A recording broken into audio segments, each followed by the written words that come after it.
calling today for the resignation of everyone involved in the reporting, writing, editing, and publication of the Times' debunked and shamefully inadequate reporting on systematic sexual violence.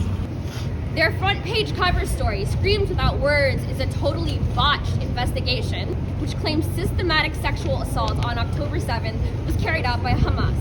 No one is denying that rape is used as a weapon of war. The problem is there's typically evidence of mass sexual assault. No such forensic evidence was found. Most testimony was corroborated by the IDF, or worse, Zaka, an openly Zionist rescue project. Family members of the deceased, including Gal Abdoush's family, the woman in the black dress, have come out to say that the Times misled them and that the media, quote, made up the story. Woo! Let's go. All right. And they've come out and said the Times, quote unquote, made up the story. That's ridiculous. Anat Schwartz was busted by somebody with a squirrel avatar on Twitter. She liked a tweet that called for turning Gaza into a slaughterhouse. This should give us pause as writers, and if you are a reader of the paper of record. The editorial failures are many. Why does Phil Pan stand by the story when the writers are laughably inexperienced?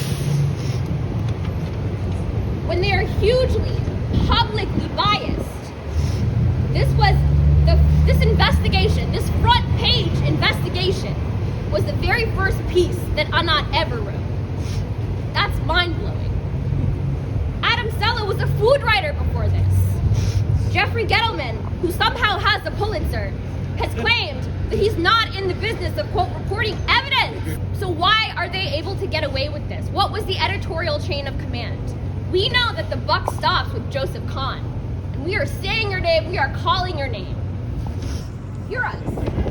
Today, the Israeli occupation fired on a crowd of starving people, murdering over 100 of them in cold blood. Since October, the New York Times has perpetuated this framing of the Israel-Hamas war, and many have adopted it.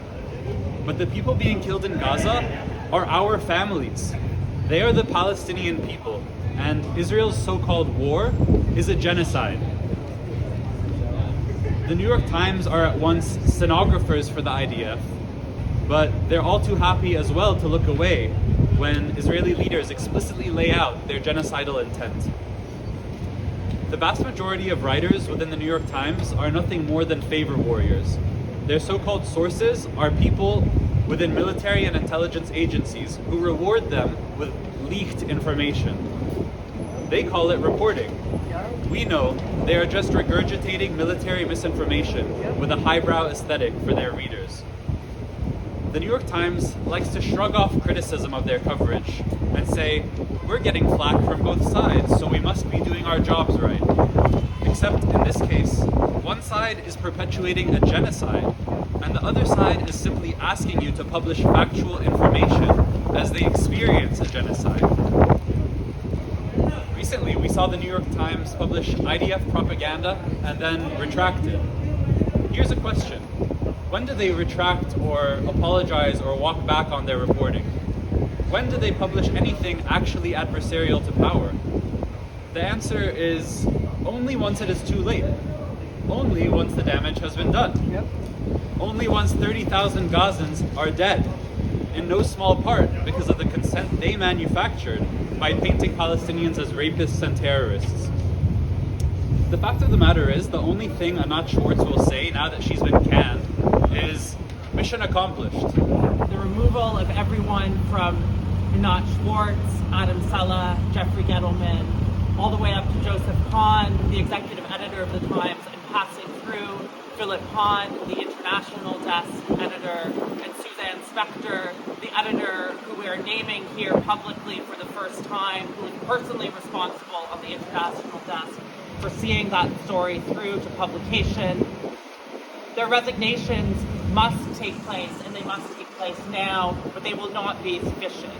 these failures are merely the most visible symptoms of an institution that is sick, that is rotten to its core. They must go, but the Times itself must go.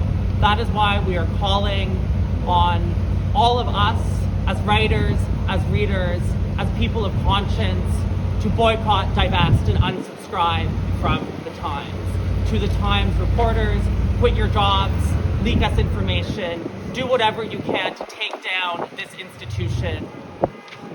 Why are we talking about the Times? Are they really the worst offenders?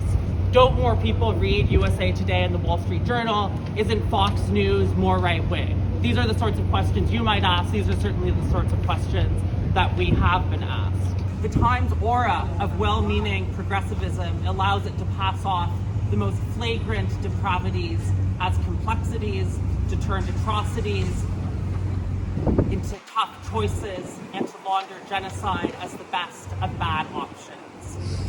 4 months and 30,000 martyrs later, it continues to present Zionism as a noble, if sometimes flawed, project, as opposed to the barbarism that it always has been, but which is now clearer than ever before. Free Palestine! Free, free Palestine! Free, free, free Palestine! Free, free, free Palestine!